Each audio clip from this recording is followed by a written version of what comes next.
Chapter 1.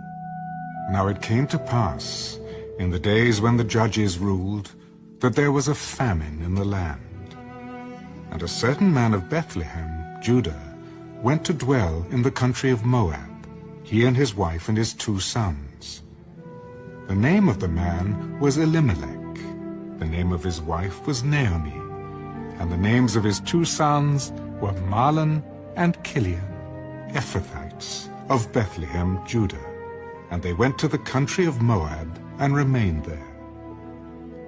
Then Elimelech, Naomi's husband, died, and she was left and her 2 sons.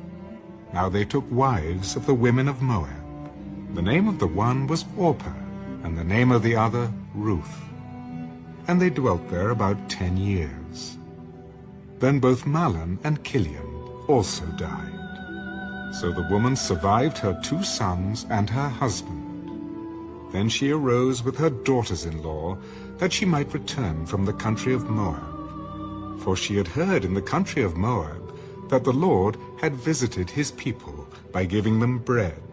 Therefore she went out from the place where she was, and had 2 daughters-in-law with her. And they went on the way to return to the land of Judah. And Naomi said to her 2 daughters-in-law, Go, return each to her mother's house. The Lord deal kindly with you, as you have dealt with the dead and with me. The Lord grant that you may find rest, each in the house of her husband. So she kissed them, and they lifted up their voices and wept. Surely we will return with you to your people. Turn back, my daughters. Why will you go with me? Are there still sons in my womb that they may be your husbands?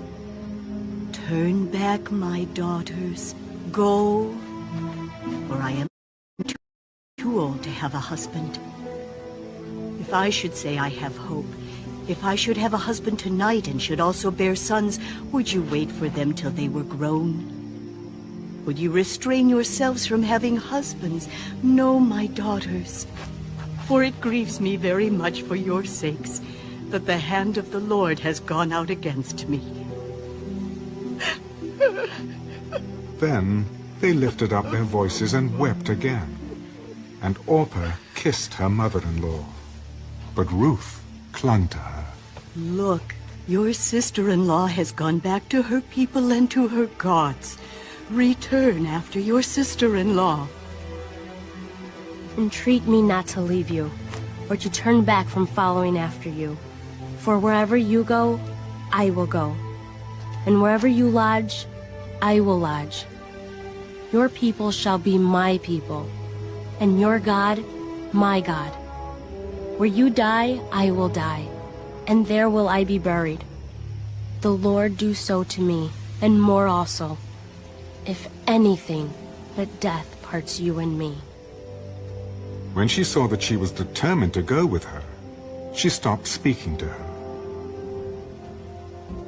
Now the 2 of them went until they came to Bethlehem. And it happened, when they had come to Bethlehem, that all the city was excited because of them. And the women said, Is this Naomi? Do not call me Naomi. Call me Mara, for the Almighty has dealt very bitterly with me. I went out full, and the Lord has brought me home again empty.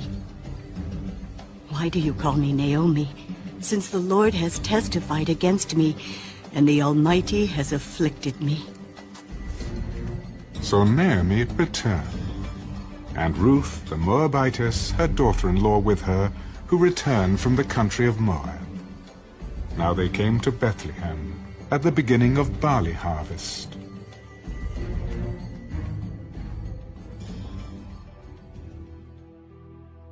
Chapter 2. There was a relative of Naomi's husband, a man of great wealth, of the family of Elimelech. His name was Boaz. So Ruth the Moabitess said to Naomi, Please, let me go to the field, and glean heads of grain after him, in whose sight I may find favor. Go, my daughter. Then she left, and went and gleaned in the field after the reapers. And she happened to come to the part of the field belonging to Boaz, who was of the family of Elimelech. Now behold, Boaz came from Bethlehem and said to the reapers, "The Lord be with you." "The Lord bless you." Then Boaz said to his servant who was in charge of the reapers, "Whose young woman is this?" "It is the young Moabite woman who came back with Naomi from the country of Moab.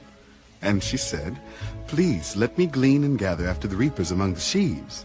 So she came and has continued from morning until now, though she rested a little in the house."